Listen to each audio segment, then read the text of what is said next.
Can we know if more aggressive police tactics or better community policing has the greatest effect on the reduction of crime?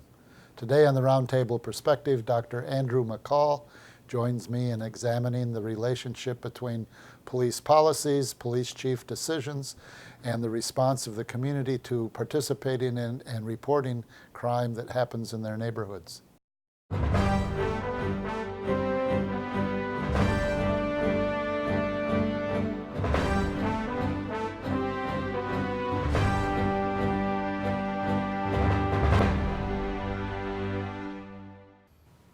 Welcome to the Roundtable Perspective. I'm your host, Lee Artz. I'm joined today by my guest, Dr.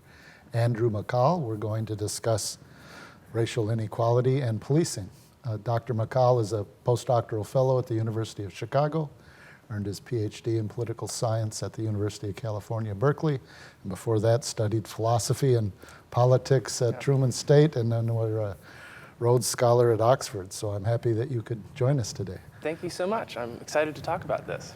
Well, I think we'll start with the article that was just published this year in the Journal of Politics, where you look at, I guess it's called aggressive policing and its relationship to black neighborhoods. And there's a number of things that you raise in there, and not only in your presentation of how this interplay between police chiefs and the black community, or this imaginary black community, would exist, but that there seems to be a relationship between how the community views the police and their willingness to cooperate with the police, and then what you suggested was a particular bias from police chiefs and police departments in favor of more aggressive policing versus more collaborative. I don't know if that would be the right word, but maybe you could give me some background. Yeah, I mean, so I guess the starting point for this project for me was thinking about reorienting the way that we ask about why racial inequality in policing might exist, and to really take sort of at least a limited scope of U.S. history into account, because it wasn't that long ago that part of the democratic mandate, in the small d sense, of police departments was to police racial segregation in northern cities, and as well as southern and western cities. I mean, that was just part of American society. My father went to a segregated school in Virginia. This was not that long ago. that was the law of the land, and so. Which would extend to if you're not in your neighborhood where the school is, you probably shouldn't be in this neighborhood. Yes, right? Yes. Yes. And I mean, there's been fabulous research on redlining, the practice of denying loans to families on the basis of their race and depending on where they wanted to live. And this was where a lot of communities, including St. Louis, where I grew up, that's how they preserved racial segregation in housing, that either through racially restrictive covenants in the deeds, so houses could not be sold to members of a particular race, or through the banks denying loans to people to purchase houses in these neighborhoods, as well as real estate agents using their discretion to show houses only in neighborhoods that they thought that matched the couple's racial background. But yeah, so I guess the starting point in this project is, it wasn't too long ago that racial inequality was built into the mandate of police departments in an important sense. And so then what I do in the article is think about what it would take to move from where we know we started with police departments in the US to a police department that makes decisions in a way that's fair. And so you mentioned sort of this trade-off, or sort of these concepts that I rely on, aggressive and collaborative policing. And when it comes down to it, a lot of police work requires the help, the assistance of members of a population. And if police don't get witnesses willing to come forward, if they don't get tips, if they can't get someone to testify, there's actually many crimes which they cannot effectively prosecute. And this is something that police officers and police chiefs have known for a very long time. And so you have this situation where sometimes the effectiveness of the police department is very contingent upon whether or not members of a neighborhood or people on the street are willing to help them out. I don't want to take you away from the project, but it strikes me that that's one of the inherent contradictions, because the argument for more police is it prevents crime. Yeah. which has little to do with solving crime or apprehending a criminal after the fact. Community policing seems to be what you just said. We need witnesses, we need people to come forward. Okay, that's fine, but there wasn't anybody that stopped the crime. Yeah. And the argument is, like in New York, I'm assuming de Blasio wanted to stop the stop and frisk because we know these people, these neighborhoods, there's more criminals walking about, and if we stop them, we can stop them before they commit crimes. So that's the part that made the community less supportive of the police, because police abuse does not exactly lead to collaborative behaviors from the community. Totally, yes, and that's a great example, stop and frisk in New York, but sort of this gets back to there's sort of a broad array of tactics that basically police have. When they talk about preventing crime, they're talking about that through two pathways, either deterring crime, and so raising the probability of being punished if you commit a crime high enough that they think that people won't commit crimes, or simply warehousing populations that they think are prone to committing crimes, and so sort of preventing crime through incapacitation of those who are sort of unreformable criminals. And so in the research, I don't want to wade into that territory, and I'm thinking at this level of just, if the police chief has a set of considerations in front of them, they're trying to decide what the best policy is, and the police chief has correct beliefs that this policy will reduce crime. So I'm sort of bracketing that set of questions, and then thinking about how the reliance on community cooperation, which is different between different policing strategies, is then going to change the way that the police chief makes their decisions. So if they assume that the neighborhood that they're interested in policing, no matter how we define it, is going to be uncooperative, then you're not going to look for community policing, again, however we define it. Yes, exactly. Because they're not going to collaborate, so our only other strategy must be to be more aggressive. Exactly, In that sense, we'll put more cops on the street, they will be more assertive, we will arrest more people, therefore suggesting to the criminal element that there will be some penalty in that way, and so the tendency would be to rely more heavily on those strategies which are more aggressive in areas where they're uncertain about that cooperation. And so in some sense, the tragedy in the situation historically is that those areas in which crime was most concentrated because of racially based discrimination and poverty and frankly lack of city services, those are also the areas that before police departments tried to move in a more racially fair direction, where they were intentionally concentrating crime. So denying those areas of services, of effective crime control, and instead sending their worst officers there, and allowing those officers to abuse residents if they so wished. And so then it almost seems like a larger strategy, though. I mean, when you think about it, if we increase unemployment, if we deny city services, if we create conditions where the quality of life is obviously and inherently unequal, at the same time we're going to send in more police officers to enforce the fact that this is an unequal resource neighborhood. It's almost like the police aren't necessarily there to prevent crime, but to implement aggressive assertion against those that object to the conditions they find themselves in. Again, I'm sorry, I don't mean to push you off, but it just raises this question in my mind. It's like, okay, we'll create a neighborhood where there is no city service, there is no trash pickup, the schools are bad, the teachers are bad in the schools, there aren't books, the houses are not quality houses, or the landlords won't repair the homes, and there won't be jobs nearby, or if they are jobs, they have to go a long distance. We've created a neighborhood that is not a place many people would aspire to be. And your survival kind of pushes you in ways that you need to survive, but the police are there to make sure that you kind of accept your plight. And there's a level at which that seems like it could be accurate. So then, to me, one of the complicated questions and the important questions is how did this come about, and more importantly, how can we get out of it? And so one of the one of the solutions that was proposed by police reform advocates, as well as advocates for improvement of police services more generally, was to create police bureaucracies that were truly independent of the political apparatus within which they functioned. It wasn't too long ago that many American cities were run by urban political machines who were... So if you supported the particular mayor, your cousin could get a job as a police officer. And actually that was, the police departments were huge employers. They were the biggest, biggest source of jobs. And so up until the late 19th century, early 20th century in some places, that's how they were used. When a new mayor came in, they fired all the officers, and then they hired the new mayor's supporters as officers. Yeah.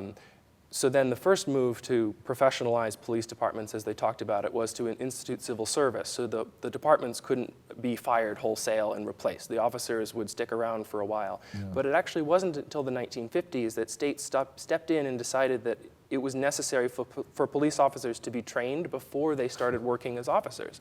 California, New York, and Minnesota passed state laws requiring that for the first time. There had been cities which ran their own academies. The academy in Chicago and New York and St. Louis they're all way older than that. Yeah. But then there were other places in the United States where they didn't have a police academy and training was absent. They just gave you a badge and a gun, and they said that you would learn to control crime when you were out on the street. And so you sort of have this movement within policing to say, we want more status as an occupation. We want professional independence. Yes, to make it a professional occupation as opposed to patronage. Yes, exactly. Yes. And there are these fascinating, I've read a lot of policing journals, so these are filled with articles written by police chiefs or researchers in criminal justice, and their audience is mostly police chiefs or other interested researchers.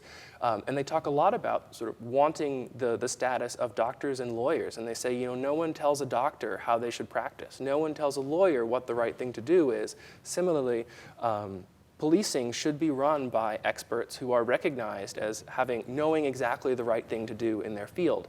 And you can see great parallels there with the progressive movement earlier in the 20th century that had tried to reform all of city governance around this idea. Rather than sort of political hacks who are going to do the thing which benefits their friends most, let's put people in charge who will govern on behalf of everyone and make decisions that lead to the greatest good for the greatest number, that sort of... Except, as you say, in the 1950s and 60s, the general consensus among the white community was blacks should stay in their place. Absolutely. So part of the professionalism was to do that professionally, not crudely. Absolutely. But let's do it with more of a refinement, which would be slightly different than medicine, where the goal is to improve the health of people, but the policing wasn't necessarily to improve the health of the whole community, except that we have this agreement that the south side of Chicago is where blacks should stay, and the Puerto Rican community is where the Puerto Ricans should stay, and we will professionalize that, but it doesn't solve the problem that pre-exists that. It doesn't, and I think, it creates really a terrible trade-off, because then if you think about there being a point, and it's going to be at a different place in different cities where non-white populations or non-Anglo populations have asserted that their right to equality within that political community, they have a problem. On average, they live in communities, in neighborhoods which are, as you said, deprived of all these services, much concentrated poverty, lack of jobs, lack of opportunity. Those were sort of centerpiece complaints of the civil rights movement marches, the March on Washington for jobs and opportunity, where it was a huge part of that. And so then you have this problem where crime is a problem for them. And they want protection from crime so that they can live safely in their communities.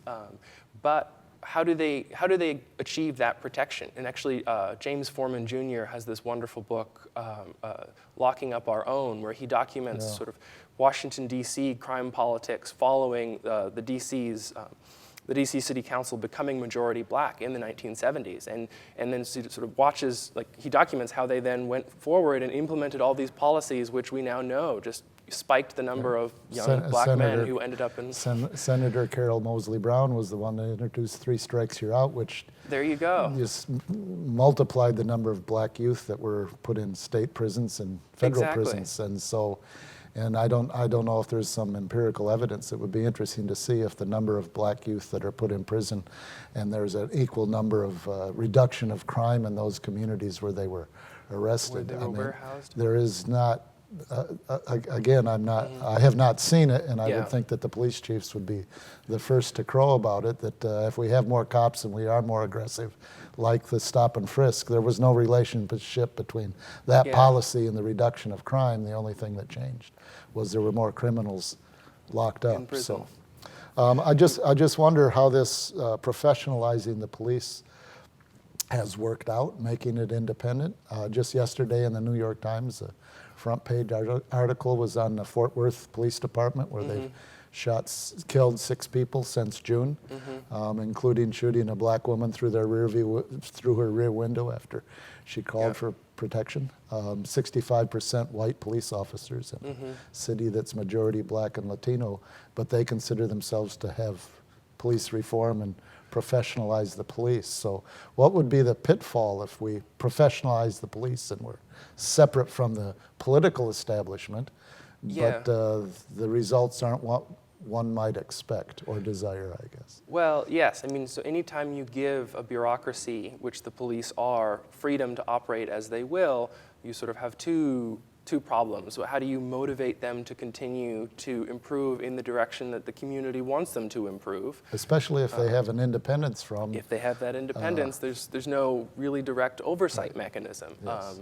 And there are good reasons for that. You know, we want police officers to, over time, gain experience to become better at their jobs. But on the other hand, you know, if there's no way to punish them, we run into this problem that, one, they might not gain that expertise that we were hoping they would, and different two, expertise. they might, yes, they might pursue their own agendas, which might not line up with what the community as a whole might want. Yes, and it's a trade-off that's difficult to avoid. Clearly, it seems like it's had different results in different places. There are certainly police departments where that professionalism, I mean, I think it's nowhere the case that professionalism didn't improve the treatment of minority communities in the United States. I think that's certainly worth saying, that thinking about the length of time that I'm researching, you know, it was routine for police officers to beat suspects into confessing, and then they would be sent to prison on the basis of that coerced confession. So there have been tremendous improvements that this professionalization movement has made. The question then is whether this is a path that could get us entirely out of this persisting racial inequality around the edges. And this is sort of what my paper argues, is that that cooperation dynamic creates an incentive for police chiefs who really would prefer to do the right thing, who would like to reduce racial inequality, to nevertheless perpetuate it because of this mandate to reduce crime, and because of this history that their departments are, you know, at that point when they take over. How would that play out then? I mean, I think of the man that was choked to death in Staten Island. Yeah. How would community Eric policing Garner, have? yeah. How would community policing have? Or Rodney King, which has a professional. Los Angeles has a professional. Well, I guess it wasn't in L.A., but there's professionalism in the surrounding communities, and how would that have not allowed him to be beaten? Or Fort Worth, this is something that's absolutely. it's right now. So I'm not sure how the professionalizing of the police and the police officers do the right thing, because from their perspective is, I'm stopping crime, I'm stopping this criminal, and there's kind of a cultural bias which can't be overcome with professional training or reprogramming. And I mean, it's so often, since they've videotaped the police behavior, it's like it becomes a little bit more transparent to the public, but the response from the professional police is, you're right, that officer did wrong, you're right, that officer should be punished, that officer should be reprimanded or whatever, but it's always that officer, not the policing, but it's that single police officer. So and this is, I mean, so this is one area in which the police reformers were not as successful as they wanted to be. So sort of the list of demands that they, not demands, but sort of proposals that they advocated were increased training for police officers, job security of a sort, but actually the model of professionalization that many police chiefs advocated for was that they would have tenure independent of the mayor or city council that they were legally responsible to, but that they would have complete control over personnel within the department. And so they envisioned this as a very top-down organization with few or no worker protections actually for the police officers who would be on the street. And so in the organizations that they envisioned building, they wouldn't have discipline issues because they would be able to fire police officers.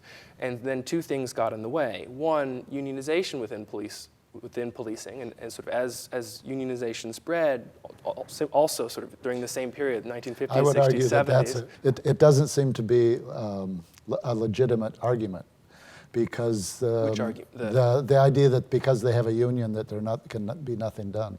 That's true. No union has protected any individual worker from being fired if the company or the foreman wanted to fire them. That's so absolutely it becomes true. I would argue it would probably be more the blue pride or the blue the unity of the police officers that feel their lives at risk on the street, and they want to protect each other, and a hierarchy that wants to discipline an individual is going to get resistance from the entire whether they have a union or not have a union. But yeah, and I guess, yes, that's absolutely true. And I was thinking of sort of the unionization movement as building both of these features, because police departments didn't tend to have as strong sort of professional pride and association before the unionization movement. I mean, in many workplaces, that building of solidarity is part of the process of then advocating for unionization.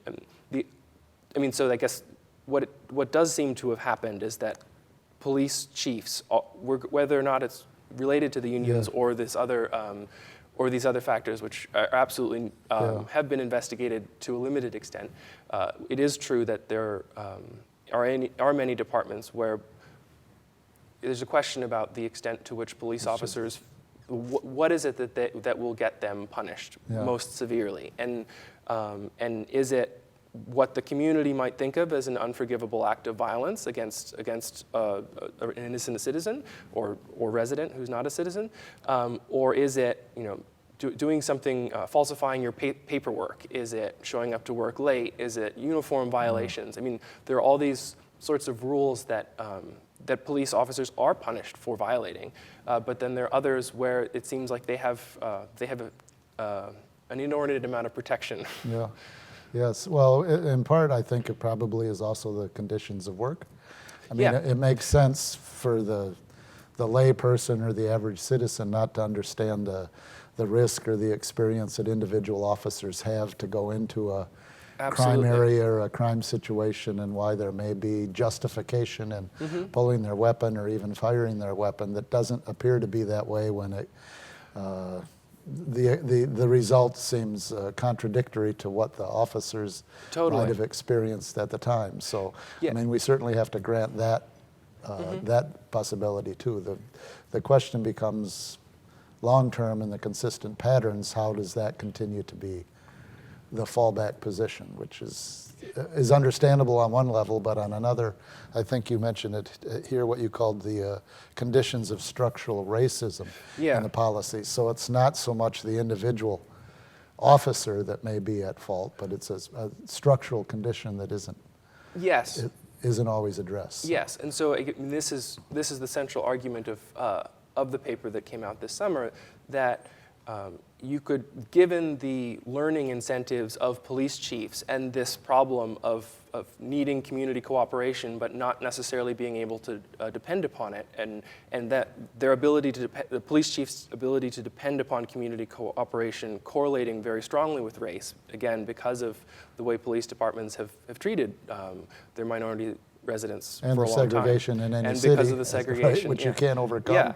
with training. Exactly. And so then we end up in this situation where the expertise acquisition, the learning process is itself biased in a way that's going to cause police chiefs and sort of policing professionals more broadly to land at the empirical conclusion that the right thing to do in this situation just is to focus to focus enforcement in these minority Because there doesn't seem communities. to be an alternative. Because there's no alternative. Right. Yes, exactly. And so this is, I think, an important level to step back to. How do we restructure the accountability process, not just within individual police departments, but within the policing profession as a whole, such that they develop the kinds of knowledge that ultimately we need them to keep people safe and to be fair. We could talk about this for more, and maybe at the next time we can talk about the community aspect and their need to organize to have some influence over community policing. But we have run out of time. I appreciate you, Dr. McCall, joining us and having this conversation. I'm sure our viewers did too. Thank you for joining me today on Roundtable Perspective. I'm Lee Artz. I'll see you next time.